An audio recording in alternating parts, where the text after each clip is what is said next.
Hello guys, तो कैसे हैं आप लोग। उम्मीद करते हैं आप लोग अच्छे होंगे, स्वस्थ होंगे और मज़े में होंगे।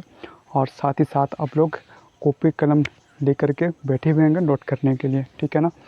तो हम लोग कर चुके थे क्वेश्चन नंबर 14, ठीक है। एक्सरसाइज 6.3 में हम लोग 14 कर चुके थे, जो कि आप लोगों को लगा होगा कि बहुत ही लंबा है, बट उसको प्रोसेस अगर याद करेंगे ना तो बहुत ही ईजी बनने वाला है, ठीक है। चलो फिर करते हैं अपन क्वेश्चन नंबर 15 और 16। फिर इसके बाद सेवा समाप्त हो जाएगा हमारा, इस चैप्टर को अलविदा कह देंगे। उसके बाद हम लोग रिवीजन करेंगे, तब हम लोग समझेंगे भी, पढ़ेंगे, ठीक है ना। चलो फिर स्टार्ट करते हैं। देखो क्वेश्चन नंबर 15 में कह रहा है कि लंबाई 6 मीटर वाले एक ऊर्ध्वाधर स्तंभ की भूमि पर छाया की लंबाई जो है 4 मीटर है, जबकि उसी समय एक मीनार की लंबाई जो है 28 मीटर है, ठीक है ना। तो मीनार की ऊंचाई ज्ञात कीजिए। देखो समझो, सबसे पहले क्वेश्चन को समझना होगा, तभी जा कर के हमारा सोल्यूशन बन पाएगा। लंबाई 6 मीटर, एक खड़ा है सीधा पूरा दम, ठीक है, वर्टिकली दम 90 डिग्री में। स्तंभ की भूमि पर छाया जो है, और इसका जो छाया है ना, ये जो खड़ा है पोल, जो ऊर्ध्वाधर खड़ा है 90 डिग्री के, मतलब पूरा सीधा खड़ा है, तो इसका जो छाया बनेगा ना, वो कह रहा है कि 4 मीटर बन रहा है, ठीक है। मान लो ऐसे खड़ा है तो इसका छाया नीचे बनेगा धरती पे, तो 4 मीटर बन रहा है। जबकि उसी समय एक टावर है, एक मीनार है, की लंबाई जो है 28 मीटर है। हमें कह रहा कि मीनार की ऊंचाई ज्ञात कीजिए, मतलब मीनार का जो हाइट है वो बताना है। हाइट मतलब ऊंचाई, मतलब कितना ऊंचा है, वो चीज़ हमें निकालना है, ठीक। देखो नहीं समझो, अब समझ में आएगा। और देखो अब समझ में आएगा फिगर से। कह रहा कि एक खंबा है, ये वाला खंबा नहीं ये खंबा पूरा लंबा पोल है, ठीक है ना। हाँ, ये मत समझ लेना। और समझो, एक खंबा है जिसका हाइट जो है 6 मीटर है, ठीक है, जो कि पूरा एकदम सीधा खड़ा है 90 डिग्री के एंगल में, ठीक है। इसका 6 मीटर है, ठीक। करके इसकी जो छाया जो बन रहा है ना, शैडो जो बन रहा है धरती पे बन रहा है, 4 मीटर बन रहा। कितना? 4 मीटर। समझो, तो इसको थोड़ा मिला देते हैं। हाँ, फिर करा कि एक और मीनार है, एक टावर है, ठीक है। उसका जो लंबाई है वो कितना है, तो 28 मीटर है, 28 मीटर है, ठीक है। तो कह रहा है कि इसका जो शैडो जो बन रहा है ना 28 मीटर बन रहा है, ठीक है। तो इसका हाइट बता दो, ये वाला ऊंचाई पूछ रहा है, कितना लंबा होगा, तब जा कर के 28 मीटर बनेगा, ठीक। समझो, यानी कि हमें ये वाला निकालना है, ठीक। जो टावर है, जो मीनार है, उसका हाइट निकालना है, ठीक है। तो इसको भी अपन मिला देते हैं, ठीक। हाँ, तो हमें ये वाला कैसे निकलेगा भाई, ठीक। देखो हमने सोचा कि ये भी पूरा खड़ा है, जो खंभा है खड़ा है, और ये भी मीनार जो है, टावर जो है, ये भी खड़ा है 90 डिग्री में।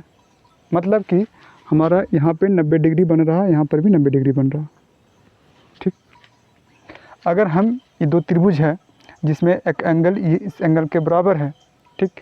अगर समरूप होगा तो देखो, एंगल एंगल एंगल से, साइड एंगल साइड से, और साइड साइड साइड से, इसमें एंगल जो है 90 डिग्री दोनों में है, ठीक। तो इतना बटा इतना, इतना बटा इतना नहीं होगा, बोलो। यानी कि एंगल 90 डिग्री यहाँ पे है, 90 डिग्री यहाँ पे है, तो हमारा इसको मान लेते हैं A B C P Q R. ध्यान देना, ठीक। यानी ए बी लिख सकते हैं ना, ए बी बट्टा आ, पी क्यू बराबर बी सी बट्टा क्यू आर। कोई दिक्कत बा? और बराबर ये भी लिख दो, ए सी। अच्छा, ये तो हमारा एंगल बराबर, तो ये कहाँ से होगा फिर? हाँ, एंगल बी बराबर एंगल क्यू है, तो हम इतना बटा इतना, इतना बटा इतना लिख सकते हैं। हाँ, साइड साइड साइड से हम लोग फिर इतना बटा इतना इसमें लिख सकते हैं। कोई दिक्कत यहाँ पे नहीं। जब दिक्कत नहीं है तो ए बी का वैल्यू कितना है भाई, 6 मीटर, और पी क्यू का वैल्यू, और पी क्यू, अच्छा यही तो निकालना है हमें, पी क्यू निकालना है, यानी कि जो भी निकलेगा पी क्यू का वैल्यू वो हमारा टावर का हाइट होगा, और बी सी हमारा कितना है 4 मीटर है और क्यू आर 28 मीटर। यहाँ पे सोल्व कर लेंगे तो हमारा इजली से हमें कितना हो गया 7 चौका 28 और 6 सत्ते 42 यानी पी क्यू का मान 42 मीटर होगा। यानी ये जो टावर है मीनार है इसका जो हाइट है 42 मीटर मतलब है, तब जा करके इसका शैडो जो है 28 मीटर बन रहा है। कोई दिक्कत नहीं। देखो ना 42 मीटर आओ, तो हमने क्या पढ़ा कि इसका संगत भुजा जो होता है का अनुपात बराबर होता है। देखो 6 इतना बटा इतना बटा 42 आओ इतना बटा इतना 4 बटा 28 सॉल्व कर लो।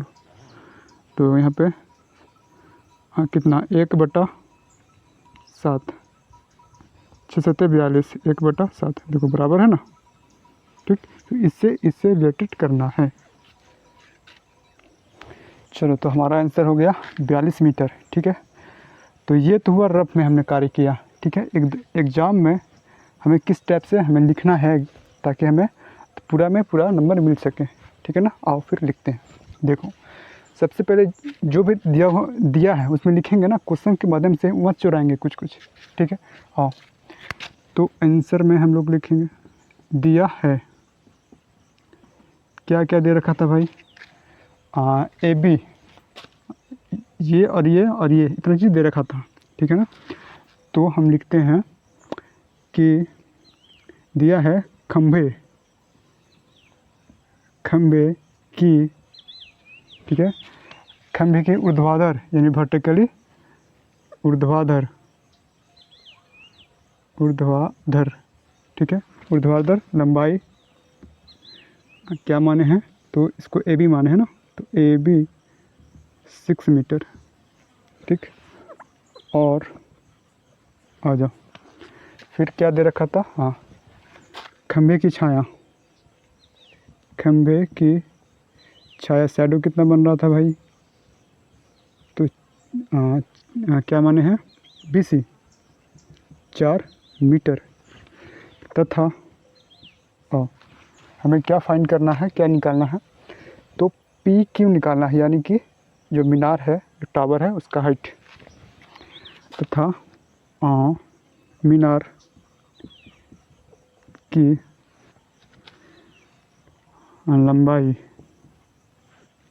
की लंबाई दे रखा था 28 मीटर। क्यू आर का वैल्यू 28 मीटर। ठीक, हमें प्राप्त करना है और क्या हमें निकालना है, तो मीनार की ऊंचाई यानी हमें पी क्यू का वैल्यू हमें फाइंड करना है, निकालना है। ठीक, तो तब इसमें क्या है कि एंगल बी और एंगल क्यू, एंगल बी और एंगल क्यू दोनों में क्या है, तो सीधी खड़ा है, वर्टिकली खड़ा है, तो 90 डिग्री, तो दोनों में 90 डिग्री है। प्रत्येक कोण जो है 90 डिग्री है। कोई दिक्कत नहीं। जब दिक्कत नहीं है तो ये कोण इसके कोण के बराबर है, तो इतना बटा इतना लिख दे, कोई दिक्कत। तो ए बी बटा देखो ध्यान दो, ए बी बटा पी क्यू लिखते चलना है, नोट डाउन करते चलना है कॉपी में, बराबर बी सी बटा क्यू आर। ठीक है, यानी कि दो त्रिभुज क्या हो गया, समरूप हो गया। और फिर ए बी का वैल्यू कितना है भाई, ये रहा 6 मीटर बटा में पी क्यू हमें फाइंड करना है, और बी सी हाँ 4 मीटर, क्यू आर 28 मीटर। यहाँ से सॉल्व कर दो फिर। ठीक है, और मीटर ख़त्म हो गया। ठीक, तो कितना बार में, 7 बार में, तो पी क्यू लो, नहीं समझ में आया, यहाँ पे 6 और यहाँ पे पी क्यू। ठीक, और यहाँ पे 1/7 तिरछी मल्टीप्लाई कर लो यहाँ पे, तो हमारे पास क्या होगा बोलो पी क्यू, ये इधर और ये यहाँ पे हो जाएगा। पी क्यू बराबर सच्चक 42 और ये मीटर में चल रहा है ना, तो मीटर में, यानी कि हमारा आंसर हो गया। कहने का मतलब यही है कि ये जो हमारा टावर था, मीनार था, इसका जो हाइट था 42 मीटर था, तो तभी जाकर के इसका शैडो जो है 28 मीटर बन रहा इसके अनुसार। ठीक है, इसका 6 मीटर है तो 4 मीटर बन रहा, इसका 42 मीटर होगा तो 28 मीटर बनेगा। समझो कि ना समझो। तो ये हमारा क्वेश्चन नंबर 15 जो है हो गया समाप्त। अब चलते हैं लास्ट क्वेश्चन इस चैप्टर का और इस एक्सरसाइज का, क्वेश्चन नंबर 16। ठीक है, ये 15 रहा, अगर 16 करने के बाद इस चैप्टर को भूल जाना है, जब रिवीजन करेंगे तब हम ध्यान देंगे। ठीक है, आओ।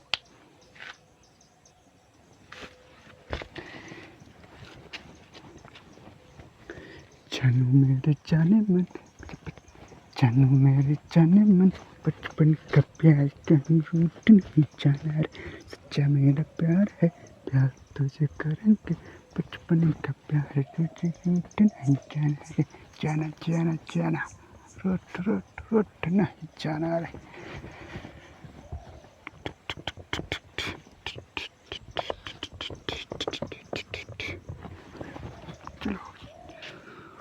Question number 16।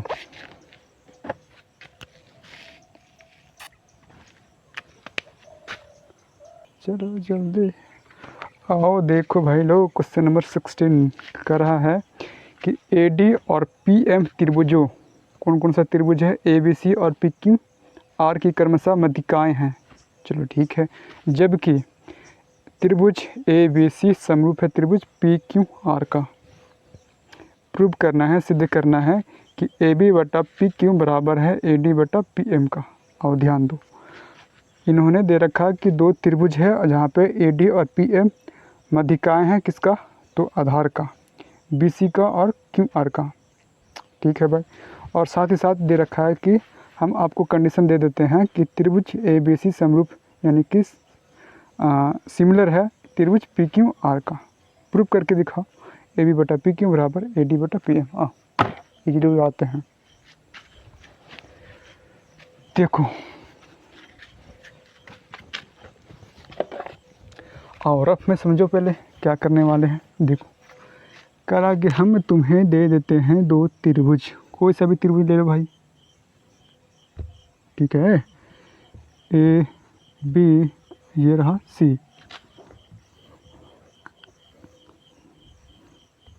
यहाँ पे पी आम।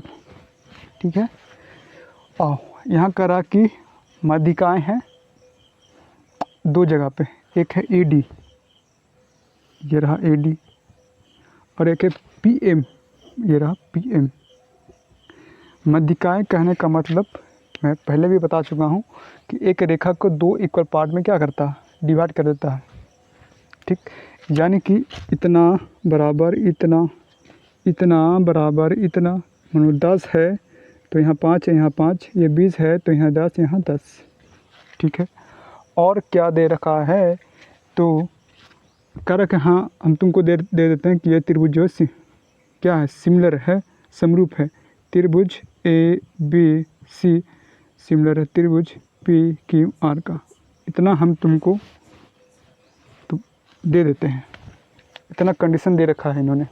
ठीक, ये कह रहा है क्वेश्चन में कि सिद्ध करके दिखाओ, प्रूव करके दिखाओ। क्या प्रूव करके दिखाओ, तो ए बी बटा पी क्यू बराबर ए डी बटा पी एम। ठीक है, यानी कि हमने देखा यहाँ पे ए बी, अच्छा ए बी फिर पी क्यू और पी क्यू, कोई दिक्कत बा, ए डी, ये रहा ए डी, ठीक, बटा में पी एम, ठीक। हाँ, तो हमें ध्यान देने वाली बात है भाई लोग कि जो भी हमें काम करना पड़ेगा इस त्रिभुज में ए बी डी और फिर पी क्यू एम में। ठीक है, मतलब कि ये दोनों त्रिभुज में काम करना पड़ेगा हमको। ठीक है। लेबर बनना पड़ेगा यहाँ पे, अभी देखो लेबर तो बन चुका होगा किसमें, क्वेश्चन नंबर 40 में। दिमाग घुमा दिया होगा, बट बढ़िया क्वेश्चन था।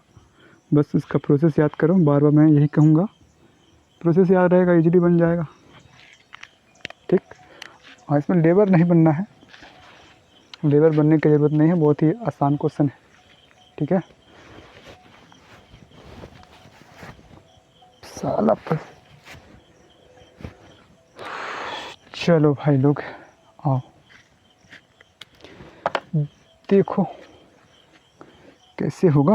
आओ, हमने देखा यहाँ पे कि इस दोनों त्रिभुज में काम करना पड़ेगा। ठीक, और देखो क्या दे रखा है, त्रिभुज ABC समरूप है त्रिभुज PQR का। जैसे ही इन्होंने कहा समरूप है, फटाक से दिमाग में घूमना चाहिए कि ये कोण इस कोण का बराबर होगा, यानी कि एंगल A एंगल P का बराबर होगा। ठीक, एंगल B एंगल Q का बराबर होगा, और एंगल C एंगल R के बराबर। ये कोना इस कोना के बराबर, ये कोना इस कोना के बराबर, और ये कोना इस कोना के बराबर। समरूप का मतलब यही हुआ। ठीक, और क्या होगा फिर, ये तो हो गया एंगल एंगल एंगल से, एंगल एंगल एंगल से, फिर साइड एंगल साइड से, साइड साइड साइड से, साइड साइड साइड से भी हो जाएगा हमारा AB बटा PQ, हाँ AB बटा PQ बराबर बराबर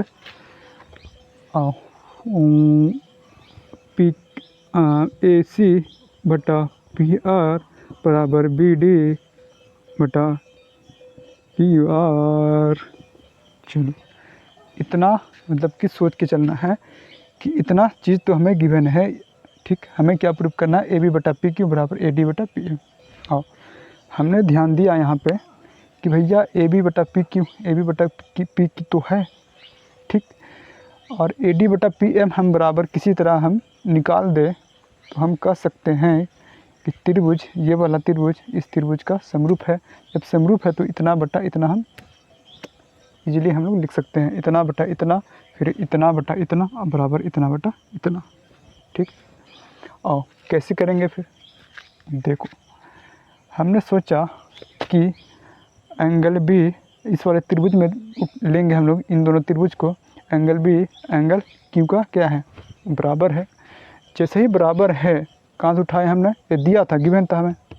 ठीक है, तो ये इसके गिवन था, दे रखा है, तो इतना बटा इतना, फिर इतना इतना जो है, ठीक है, इतना बटा इतना, और इतना को देखो, इतना को क्या लिख सकते हैं, BC। नहीं भैया, BD कहाँ से, BC ना भाई, BC होगा ना यहाँ पे। हाँ, BC बटा QR या फिर RQ कह लो। ठीक, हमने सोचा कि अगर इसको हम ऐसा कर दें, AB बटा PQ बराबर BC बटा 2 और QR बटा 2, फिर भी क्या होगा भाई, समरूप होगा। ठीक है, डिवाइड करने पर भी समरूप होगा। कैसे, मान लो 2 बटा 5 है। ठीक है, और यहाँ पे 2 बटा 2, हाँ, और 5 बटा 2 बराबर 2 बटा 5।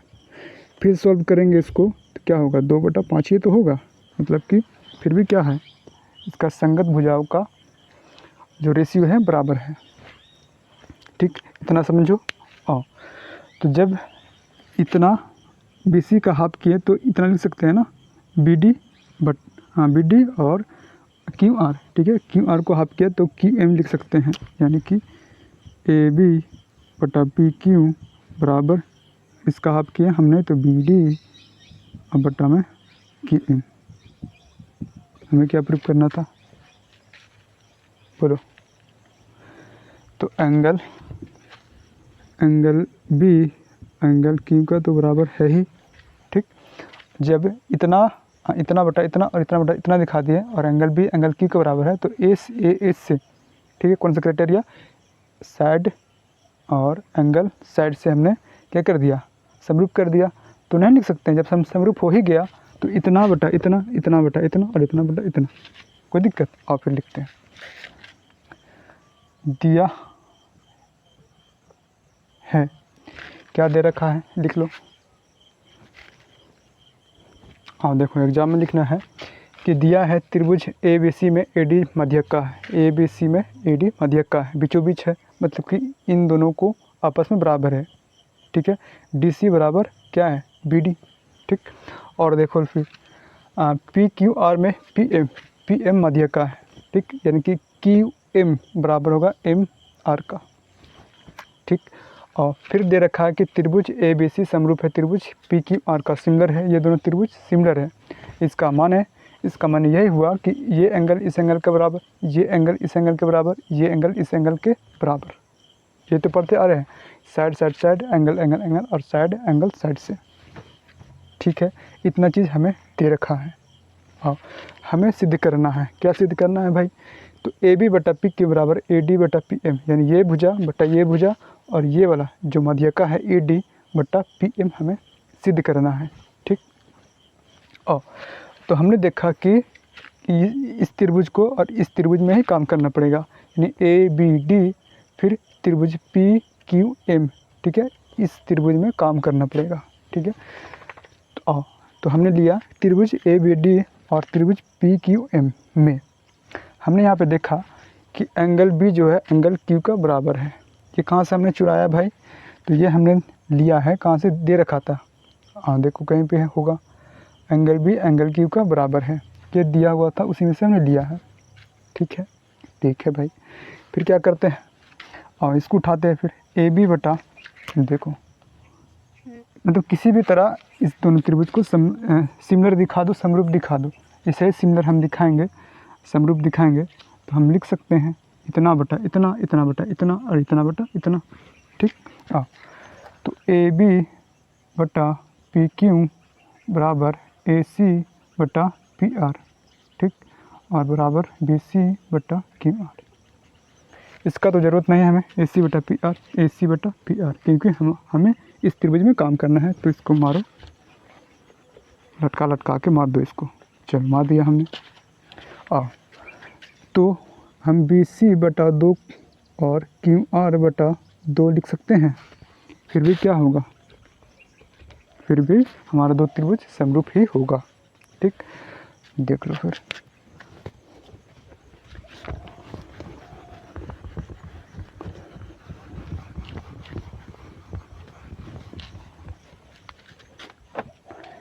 आ जाओ। तो AB बटा PQ, ठीक है, बराबर BC का हाफ किया हमने, BC का हाफ किया हमने, ये लिखो या फिर ये लिखेंगे, बट हमें ये लिखना पड़ेगा क्योंकि हम लोग इस वाले त्रिभुज में काम कर रहे हैं, तो यही लेकर के चलेंगे हम लोग। तो BD और आ जाओ, QM को आधा किए हैं, QR को आधा किए हैं भाई, हाँ QR को आधा किए हैं, तो QM लिखेंगे, QM। अब बोलो, अगर मान लो ये एंगल इस एंगल का बराबर है, तो इतना बटा इतना, इतना बटा इतना, ठीक है। मान लो कि अगर ध्यान दो ये एंगल इस एंगल के बराबर है, तो इतना बटा इतना और इतना बटा इतना, ठीक है। तो ये एंगल इस एंगल के बराबर है, तो इतना बटा इतना और इतना बटा इतना लिख दे, लिखा गया वही चीज़। तो हमारा एक कोण ये हो गया, साइड कोण और साइड, ठीक है, भुजा कोण भुजा। तो त्रिभुज ABD सिमिलर हो गया त्रिभुज PQM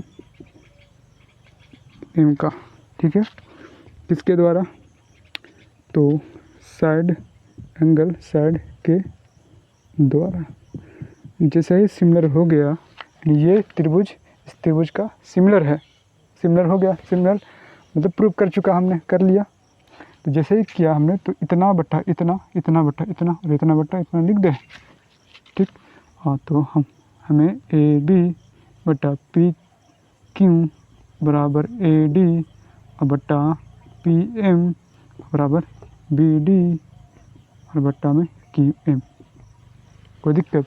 हमें क्या प्रूफ करना था, यही चीज़ प्रूफ करना था ना, देख लो, यानी कि पता और ना यही चीज़ हमें प्रूव करना था, सो हमने प्रूव कर दिया। लास्ट में कहेंगे अतः हिंस यह सिद्ध हुआ। ठीक है, तो हमारा इस चैप्टर में पूरा जितना भी एक्सरसाइज था, प्रश्नावली था, समाप्त हो चुका है। अब हम लोग आराम से करने वाले हैं चैप्टर 7वां। ठीक है, हाँ कौन सा चैप्टर है? निर्देशांक ज्यामितियाँ, कोऑर्डिनेट ज्योमेट्री। ठीक है, तो ध्यान देने वाली बात यही है कि इसको अगर याद करना है, याद रखना है ये सब सारे क्वेश्चन को, तो कंसेप्ट समझना पड़ेगा और साथ ही साथ हफ्ता में, महीना में इस टाइप से रिवीजन करना पड़ेगा, बार बार पन्ना उलटना पड़ेगा। ठीक है, तभी जा कर के तुम ये सब क्वेश्चन याद कर पाओगे, तभी जा कर के एग्ज़ाम में बहुत ही ईजिली से सॉल्व कर पाओगे। ठीक है ना, जब एग्ज़ाम आएगा तो टेंशन ना लो, जब एग्ज़ाम आएगा तो उससे उसके पहले हम लोग 1-2 महीना पहले, एग्ज़ाम के 1-2 महीना पहले से हम लोग रिवीजन स्टार्ट कर देंगे। ठीक है ना, बस यही कहना था। और हमारे वीडियो अगर आपको अच्छा लगता है तो अपने दोस्तों के साथ शेयर करो, लाइक करो, सब्सक्राइब करो, तभी जाकर के हमें मोटिवेट मिल पाएगा कि हाँ हम जो काम कर रहे हैं, आप लोगों को पढ़ा रहे हैं, वो आप लोगों को पसंद आ रहा है, तभी जाकर के आप हमारे वीडियो को शेयर कर रहे हैं, लाइक कर रहे हैं। ठीक है ना, बस तो आज की क्लास यहीं तक स्टॉप है। पूरा चैप्टर समाप्त हो चुका है। बहुत ही इजी क्वेश्चन था और बहुत ही आसान तरीक़ा से, आसान भाषा में हमने समझा है। ठीक है, जहाँ कहीं भी डाउट है तो आप लोग कमेंट कर सकते हैं, मैं हाजिर हूँ आपके लिए। ठीक है।